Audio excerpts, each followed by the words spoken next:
Nous allons très certainement voir des arrières anglais également très offensifs. Avec Watson, là, le stopper. Oula, Neil est entré comme, pourrait-on dire, dans le vif du sujet d'une manière assez méchante, je dois avouer. Et c'est Milcom qui est à terre. Il a l'air de souffrir du bras.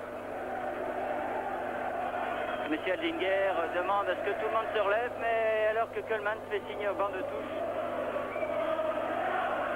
de faire venir le soigneur qui arrive. Alors, premières impressions comme ça, tout de suite à chaud, Michel. D'abord, on peut constater que les Anglais n'ont pas eu de période d'observation ou de rodage comme on peut le voir souvent dans un match international et ce qu'on a pu voir hier notamment.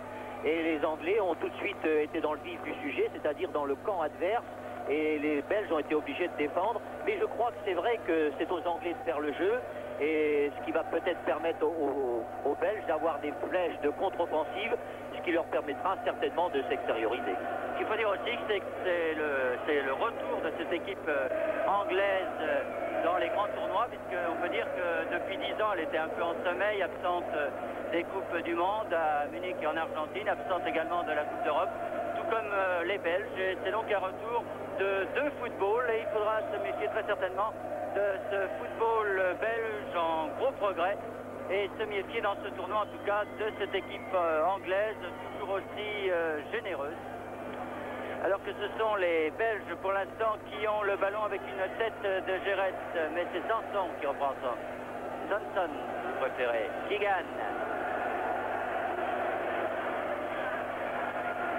Très actif toujours au sein de cette équipe anglaise. Watson, Thompson, non. Ça va pour Neil. Tous les joueurs belges sont dans leur camp alors que les ultimes défenseurs anglais sont dans la surface de réparation. Une tête de Keegan là, qui avait prolongé pour Woodcock et Pfaff son premier ballon. Pour Van der Elst. Van der Elst, numéro 9, qui est l'homme qui joue au Cosmos et que 10, l'entraîneur belge, a rappelé pour jouer ce tournoi du championnat d'Europe. Et ici, c'est Wilkins qui reprend ce ballon devant Van der Ekem. Pour Neil. Koppel loin devant pour Johnson. L'avant-centre de Liverpool. Johnson avec Woodcock. Mauvais dégagement là de l'arrière-défense belge. Et l'on craint beaucoup du côté belge quand même quelques fautes de l'arrière-défense qui n'est pas le point très très fort de cette équipe. Thompson pour les Anglais. Les Anglais qui monopolisent le ballon. Alors que tous les Belges, Michel, tous les Belges sans exception sont dans leur camp. C'est un peu la répétition de ce qu'on a vu hier quand même. Oui, mais ils sont dans leur camp un peu par obligation. C'est parce que le ballon est plus souvent anglais. Et bien sûr, ils font tout comme ils jouent avec leurs moyens, c'est-à-dire qu'ils affichent toujours une grande confiance. Ils n'hésitent pas à aller dans le camp adverse. Leur jeu est solide. Il paraît même simple, même si on peut constater qu'il y a une forte densité de joueurs dans cette équipe britannique, une forte densité de joueurs au milieu de terrain et qu'on voit surtout deux pointes offensives avec Woodcock et Johnson. Oui, alors que, comme prévu, c'est Neil qui monte sur l'aile avec Koppel, bien sûr, alors que Keegan et Borking, là, qui reprend la balle, sont au milieu de terrain pour orchestrer le jeu. Oui, pied en avant de Keegan sur Van der Ecken et qui prend, comme vous pouvez le constater, dans le rond central pour l'équipe belge. On a hâte de voir le premier ballon de Van den Berg. Le jeune avançant de l'équipe belge, on s'en dit grand bien, alors que c'est l'ancien, la Van Moor, qui a le ballon. Il ressemble un peu à Thierry Roland, plus de dos. Enfin, avec point de vue. Pour Thierry. Et ça repart, une certaine déception de Watson par Keegan. Keegan avec Koppel là-bas sur la droite, oui. Neil qui s'enfonce, il a le ballon. Johnson, et non, ça repart pour Milcom, pour les Belges. Van der Elst, Van Moor. Coleman. Van Moor à nouveau, qui a 35 ans a été rappelé dans cette formation belge pour qualifier son équipe pour la championnat d'Europe. Vous voyez qu'il n'y a pas d'âge en football. Mais c'est une interception Woodcock là qui a essayé de se remettre le ballon devant lui. Il n'a pas parvenu. Et on joue calmement du côté des Belges. Van Moor, toujours. Il passe tout cette classique et Keegan est quand même l'accélérateur de cette équipe où bien sûr il y a une technique de force. Vous voyez, on dit de lui du reste, comme Woodcock, qui sont anglais mais qui n'ont peut-être pas le jeu anglais qui donne peut-être un peu plus de force à cette équipe britannique car ils ont trouvé en ces deux garçons beaucoup d'inspiration. Thompson de la tête, interception de Van der Elst. Le voici Vandenberg. Il a un contre favorable, là ça sera dur face à Watson. Il est costaud ce Watson, une vraie tour de défense. Et le rapport des poids n'est pas à l'avantage de l'avant-centre de l'équipe belge. Keegan. Wilkins. Thompson. Thompson hors-jeu de Keegan, je crois bien. Ce n'était pas Woodcock qui était hors-jeu, mais Keegan, plus au centre. Il a l'air de pratiquer cette technique du hors-jeu avec une certaine réussite du côté des Belges, puisque c'est le deuxième hors-jeu. Mais attention, ballon perdu, Keegan. Oula. Le choc a été assez violent, mais je ne pense pas que Van der Eycken l'ait fait exprès. Là, il y a eu les deux garçons se sont jetés sur ce ballon et Keegan a l'air de souffrir. Oui, Koppel essaye de dire à M. Aldinger que Van der Eycken a mis une semelle, comme l'on dit dans le jargon des footballeurs.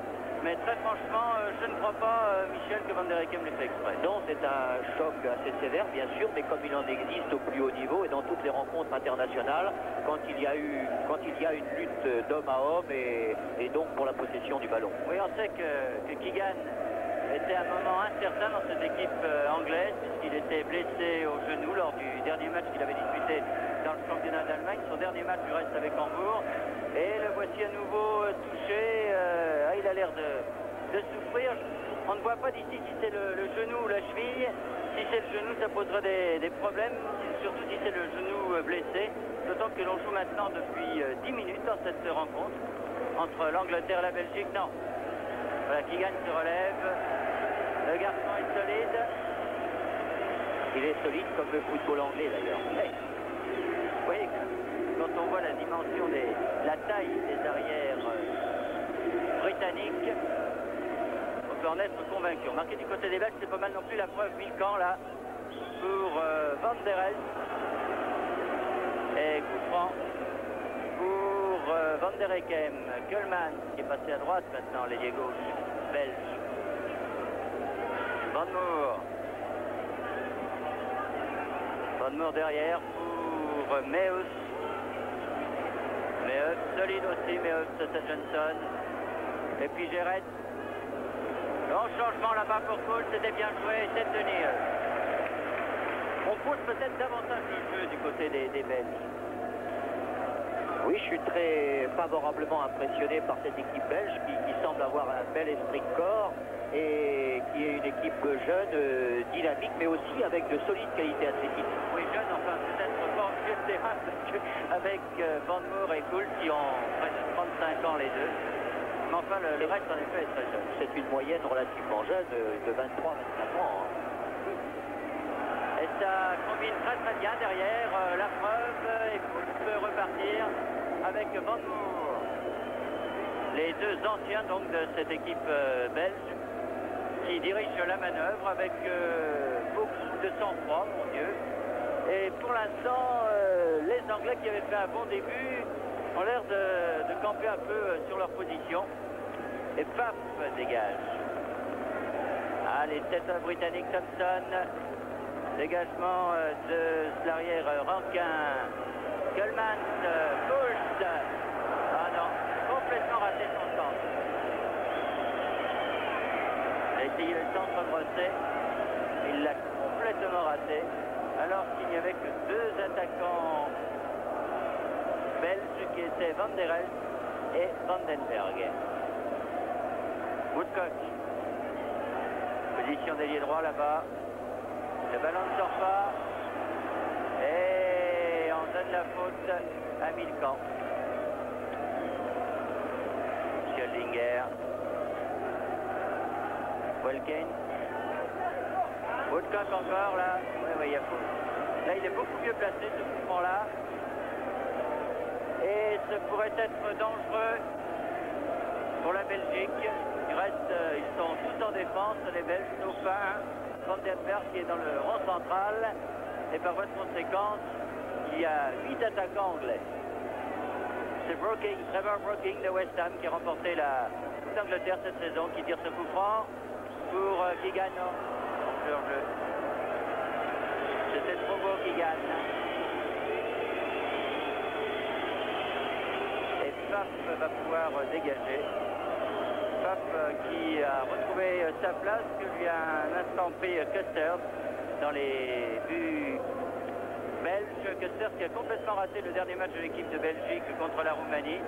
Et c'est pourquoi l'entraîneur des Belges, a préféré Pfaff donc dans les buts. C'est pourquoi il porte le numéro 12. Milcan. Rankin. Rankin pour l'autre arrière droit, là, mais Thompson est là. Et va laisser sortir ce ballon. Thompson qui est un très jeune arrière, qui a 21 ans, c'est sa 8e sélection, il est de Crystal Palace. Et au dire des spécialistes du football anglais, c'est un des grands espoirs à ce poste, pas très grand Thompson par rapport à ses autres camarades de la défense britannique, mais très athlétique. Vandenberg, contré par Wilkins, mais le ballon est toujours pour les Anglais, même un coup franc, non. Leus, Van Moor avec Van der Elst, Van Moor toujours. Interception de Watson, costaud sur Watson, c'est un véritable taureau. Trevor Brooking, avec Johnson. Eh oui, ça part pas trop vite là, oui, il a raté son contrôle de balle, son dribble, et finalement il obtient la touche. Brooking, Thompson pour Wilkins qui change complètement, jeu encore. Ils se font souvent prendre hors jeu les Britanniques. Oui, la défense belge est très bien harmonisée et fonctionne très bien. Il me semble que cette équipe a trouvé une certaine sérénité alors qu'elle a été fébrile les quelques premières minutes et que maintenant elle évolue à sa mesure et je crois qu'elle donne une très belle opposition jusqu'à maintenant aux Anglais. Oui, 15 minutes de jeu dans cette première mi-temps, mais pas beaucoup de rythme, peut-être la chaleur et l'humidité qui règnent sur Turin. Oui, puis il y a toujours fatalement une période où les joueurs n'ont pas encore trouvé leur position ou leur point de repère. Par contre, là, voilà peut-être un coup franc qui peut être dangereux au bénéfice des Belges. À 25 mètres, face au but de Clemens. Alors qui le tire? Van der Hecken le 7 ou Van Moor le 8. Mur à 9 mètres, Michel Dinger. Les Anglais n'écoutent pas. Il y a eu des gros problèmes aussi lors de la première journée. Vous voyez qu'il a renoncé, Michel Dinger. Il leur fait cadeau d'un mètre. Oula, très très bon tir de Van der Hecken. Ce n'est pas terminé. Coles qui va... Ah oui, trop tard. Coleman, non. Coleman, c'est faute encore. Faute de Wilkins.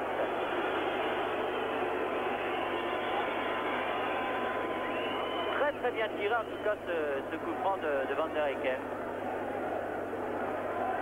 C'est le premier tir dangereux donc après 16 minutes 30 de jeu. Van Moor tire à nouveau ce coup franc. Oui, puis on peut voir que l'attaque belge a des armes avec le jeu de tête puisque les attaquants sont très grands et que les Britanniques ne sont pas sereins dans le domaine aérien comme on vient de le voir sur ce corner.